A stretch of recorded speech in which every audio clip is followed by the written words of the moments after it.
बार की बात है। एक शेरनी ने जंगल में एक बच्चे को जन्म दिया और जन्म देते ही वह उसी जगह पर मर गई। उतने में उधर से कई सारी भेड़ गुजर रही थीं। वो शेर का बच्चा, जिसने अभी अभी दुनिया में कदम रखा था, वो उन भेड़ों के साथ मिलकर चला गया। अब वो शेर का बच्चा एक भेड़ की तरह पलने लगा और उन भेड़ों के साथ रहकर वो खुद को भी एक भेड़ ही समझने लगा। उसने कभी मांस नहीं खाया और वो भेड़ों के साथ मिलकर घास खाने लगा। उसे कुछ आइडिया ही नहीं था कि एक शेर कैसे रहता है और कैसे अपनी ज़िंदगी गुजारता है, और उसे यह तक नहीं पता था कि वो एक शेर है, क्योंकि उसके चारों तरफ भेड़ ही भेड़ थी और भेड़ों के ही साथ वो पलने लगा था। उसने कभी शेर की तरफ नहीं दहाड़ा। फिर समय गुजरता गया और वो शेर का बच्चा एक यंग शेर बन गया। वो भेड़ों के झुंड में अलग ही दिख रहा था, लेकिन भेड़ों के साथ रहकर भेड़ों को उसकी आदत हो गई थी। एक दिन एक बूढ़े शेर ने उन भेड़ों के झुंड पर हमला कर दिया। जब उस बूढ़े शेर ने भेड़ों के झुंड में इस यंग शेर को देखा तो हैरान हो गया। उसे अपनी आंखों पर विश्वास नहीं हो रहा था। उसने देखा कि एक यंग शेर भेड़ों के साथ घूम रहा है।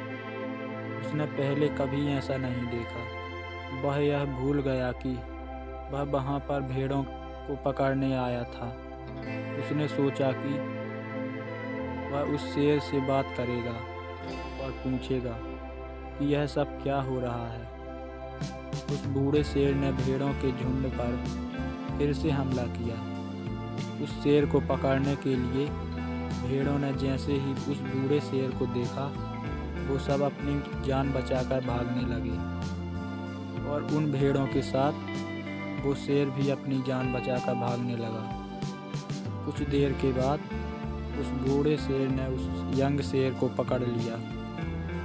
बूढ़े शेर ने उस यंग शेर से कहा, अरे बेवकूफ़, तू मुझे देखकर भाग क्यों रहा है? यंग शेर ने रोते हुए कहा, प्लीज़ मुझे छोड़ दो, मैं एक साधारण सा भेड़ हूँ, मुझे जाने दो। वो उस बूढ़े शेर को देखकर एक भेड़ की तरह काँप रहा था। बूढ़ा शेर यह सुनकर हैरान हो गया और वो समझ गया कि यहाँ पर क्या हो रहा था। बूढ़ा शेर उस यंग शेर को एक नदी के पास लेकर गया। यंग शेर वहाँ से भागने की कोशिश कर रहा था, लेकिन बूढ़े शेर ने उसे नदी की तरफ ढकेल दिया और कहा, अपने आप को इस पानी में देखो। नदी का पानी पूरी तरह से शांत था। बूढ़े शेर ने यंग शेर से कहा कि अपने फेस को इस नदी में देखो और मेरे फेस को देखो। अपनी बॉडी को इस नदी में देखो और मेरी बॉडी को देखो। उस यंग शेर ने डरते हुए अपना फेस नदी में देखा और जैसे ही उसने अपना फेस नदी में देखा तो वो हैरान हो गया। उसने देखा कि वह एक भेड़ की तरह नहीं बल्कि एक शेर की तरह दिखता है। वो रियलिटी को समझ गया कि वो एक भेड़ नहीं बल्कि एक शेर है, और एक सेकंड के अंदर ही उसने एक शेर की तरह दहाड़ा। उसकी दहाड़ सुनकर पूरा जंगल कांप गया। उसने अपने आप को पहचान लिया।